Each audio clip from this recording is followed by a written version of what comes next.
అనేది. Okay sir, ఇప్పుడు ఇంట్రెస్ట్ల కోసం ప్రస్తావించారు కాబట్టి మనకి సెక్షన్ 24B కింద 2 లక్షల వరకు ఈ మనం ఇంట్రెస్ట్ల మీద కట్టే వడ్డీ మీద కొంత రాయితీ ఉంది.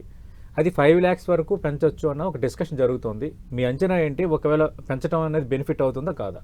డెఫినెట్ అవుతుందండి.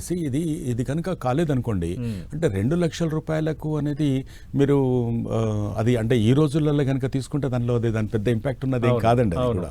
సో అందరి శాలరీస్ బ్రాకెట్స్ పెరిగిపోతున్నాయి అండ్ ట్యాక్స్ బ్రాకెట్లకి పెరిగిపోతున్నారు, కాస్ట్ ఆఫ్ లివింగ్ కూడా పెరిగిపోతుంది.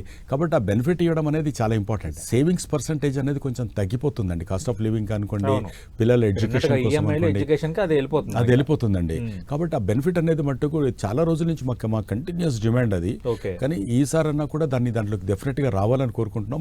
మోస్ట్లీ రావచ్చు అనుకుంటున్నాను. ఓకే కిరణ్ గారు, మీరు చాలా కమిటీల్లో కూడా ఉన్నారు, అలాగే ఇక్కడ క్రెడా వీటన్నిటిలో కూడా అత్యంత కీలకంగా వ్యవహరిస్తున్నారు.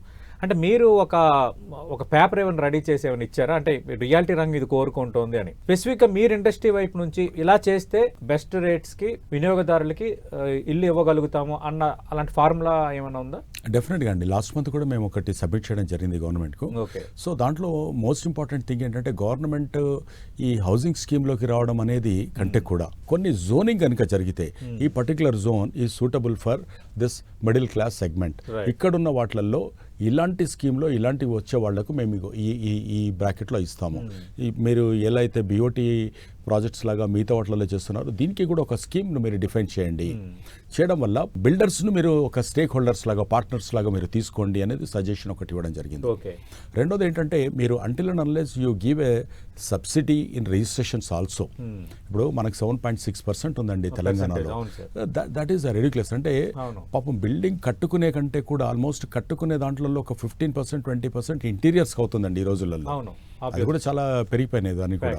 అండ్ జిఎస్టీ అండ్ రిజిస్ట్రేషన్స్ పెట్టుకుంటే మీరు బిల్డింగ్ కొనే దాంట్లో మీరు అంటే కన్స్ట్రక్షన్లో ఒక అపార్ట్మెంట్ కొనుక్కున్నా, ఒక ఇల్లు కొనుక్కున్నా కూడా ఆల్మోస్ట్ 25 to 30% అయితే మినిమం ఇది లోడ్ అయిపోతుంది.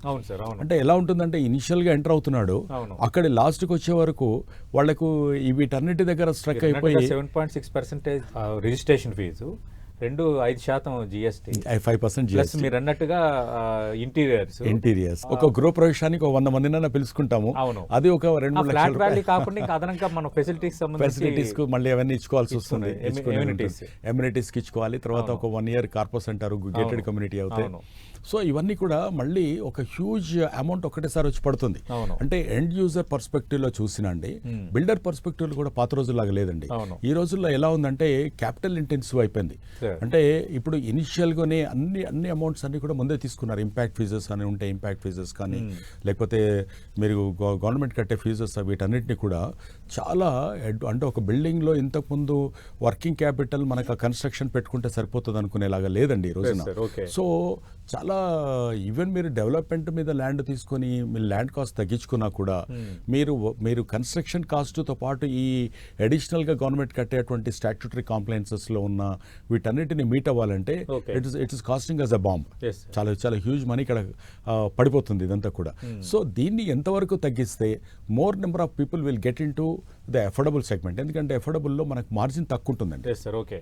మార్జిన్ ఎప్పుడైతే తక్కువ ఉంటుందో రిస్క్ ఫ్యాక్టర్ ఏంటంటే కొంచెం డిలే అయినా కూడా మిడిల్ క్లాస్ వాళ్ళు ఈఎంఐ కడుతున్నప్పుడు దాని నుంచి వచ్చేటువంటిది రేరా వచ్చిన తర్వాత దాని ఇంపాక్ట్ బిల్డర్ మీద చాలా ఉంది. చాలా టైట్ మార్జిన్లలో ఇంకా వ్యాపారం తప్ప వృత్తి తప్ప తెలియదు వాళ్లకు ఆ దాంట్లోనే ఉంటారు. క్యాలిక్యులేషన్ ఎర్రర్స్ ఉంటాయి, బిల్డింగ్ పర్మిషన్స్ లేట్ అవుతుంటాయి. ఇది ఎవరిని బ్లేమ్ చేయలేం, గవర్నమెంట్ బ్లేమ్ చేయలేం, ఏం లేదు. క్యాపిటల్ ఇంటెన్సివ్ తోటి కూడుకున్నది. బ్యాంక్స్ కూడా ఏంటంటే ప్రోరాడా బేసిస్ మీద రిలీజ్ చేస్తున్నప్పుడు ఒక దగ్గర కనుక వాడికి మన సిఎంఎండ్ రిపోర్ట్స్ ప్రాపర్గా ఇవ్వకపోతే సో వాళ్ళు కూడా దాన్ని డిలే చేసి ఇవ్వడం జరుగుతుంది అక్కడ. సో